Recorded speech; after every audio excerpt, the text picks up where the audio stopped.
Who were the worst UFC fighters? Shit, fuck. Oh no, I said the wrong thing. Shit, my bad. Who were the best UFC fighters of 2024? Okay, who carried the year? Who kept us living? Who made it so we didn't commit a harmful act to ourselves? Okay, well today I thought I'd give those people their props. Okay, get straight into it. Right, against Peter Yan, where yes, he lost and got outclassed, but Davison throughout the year has just been a kind of constant force that has just kept bantamweight interesting in like the worst year that bantamweight has had in a long time. You know, like Mario Batista, fucking Marab becoming champion, the division literally feels vacant. You know, Davison Figueiredo is kind of one of those lighters in the dark. You know what I'm saying? So, but anyway, moving on. Diego Lopez. This guy went fucking crazy this year, and in my opinion, is like what, fourth best fighter of the year? You know, behind Alex and Ilya, obviously, but maybe also behind Drew, because I'd say it would be just because, you know, level of comp. But bro, Diego motherfucking Lopez, man. Okay, I'm trying to think. I think he knocks out that random guy this year. Okay, he knocked out some random guy. Then he knocked out Sadiq Youssef in a minute and a half at UFC 300. Sadiq Youssef is legit. Like, he's actually like good. Like, bro, Sadiq Youssef is like, he is definitely top 15 level. Like, he's a good fighter, you know what I mean? He might not be ranked right now, but he's definitely ranked level. Okay, then he's, you know, set to fight Brian Ortega. Brian Ortega pulls out. Diego Lopez finds out about his new opponent within what, 3 hours? He's had to cut weight 3 times. You wanna know what Diego Lopez says? Cool, I'm cool with that. And he fights anyway. Okay, wins that fight. Okay, and then fights Brian Ortega, nearly slumps him in the fucking first exchange, wakes Brian back up by, you know, landing the left hook after the right hand, and then just fucking mocks Brian Ortega. Just mocks him. Okay, Diego Lopez had a fantastic year. He's my fucking boy. Much love. Mashallah. Anyway, moving on to Ilya. Ilya Aporia. Okay, moving on to Ilya Aporia. I mean, whether you like the guy or not, okay, whether you like the fact that he KO'd some fan favorites like Volk, like Max, bro, this guy's added something to the UFC this year, man. Listen, him knocking out Volk and knocking out Max, sad moments, right? I mean, more for me, Volk, you know what I'm saying, but you can't lie. You give a fuck about Ilya Aporia. You care about this guy. You like his fights. If you don't like his fights, you're dumb. Okay?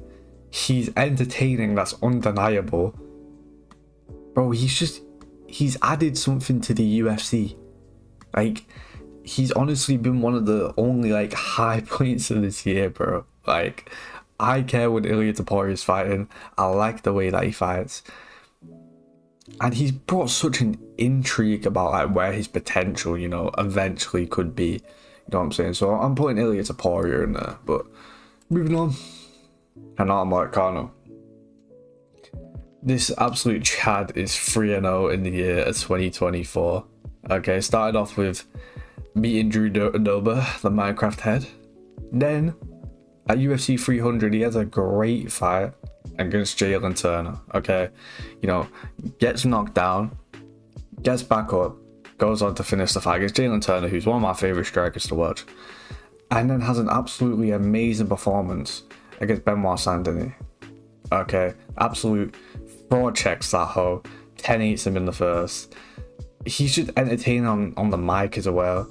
He's had a great year fight wise. There's nothing to complain about Hanan Moicano. He's new blood in the top 10. What is there not to like, okay? Carlos Pratis. You want to know where this guy was a year ago? Nowhere, bro. This guy didn't exist a year ago. He didn't exist in the UFC a year ago. This guy debuted this year. He's 4-0 in the UFC. He's ranked number 13, and he has all KOs. I think maybe all first round KOs as well. I think it's good comp, man. Knocked out the Leech. You know, knocked out Neil Magny. Neil Magny's a bit of a bean, but it's good comp. And Carlos Pratis is just fucking cool, bro. Like, this is who I'm riding with. Well, I'm riding with fucking Usman, Buckley, and Carlos Pratis. That is who I'm riding with. Those are the people that I are glazing. Those are the people who are literally me. Okay, when they are fighting, it's not them, it's we. We are fighting. Okay, Carlos Pratis is just cool, bro. You know, he might be a devil worshipper or something, which I don't fuck with that. But you know, he may have a baby on like his right arm with a fucking gun and angel wings, but you know, it is what it is, bro. And Carlos Pratis is cool as fuck. Okay, moving on. We have Shon Bullet. I don't like Shon Bullet. I don't think he looks cool. I think he looks ugly. I don't think he's that good. I think he loses to everyone in the top 15. I think he's getting fraud checked next year. I think he's a piece of shit human being. But the guy went 4-0 this year. Was incredibly active. And I'll be honest, I do care when the guy fights. Okay? He's a name that I care about. He's come up this year. He's 4-0. And he got a knockout of the year contender. Okay, there's not really much to hate on. You know, he had like two underwhelming performances. Hero of the year contender, extremely active. He's a name. I care when he fights. Shon Bullet is in here. And who else but Alex Pereira? Okay, who else could I bring up? So from Alex Poatan Pereira, this guy single-handedly saved the year of 2024 in the UFC. Okay, saved it. No comp. He's that fucking guy, man. He's just that guy. He's just that guy, bro. Saves the fucking UFC 300, which was going to be a really disappointing pay-per-view at first. You know, the main event looks like it's going to disappoint.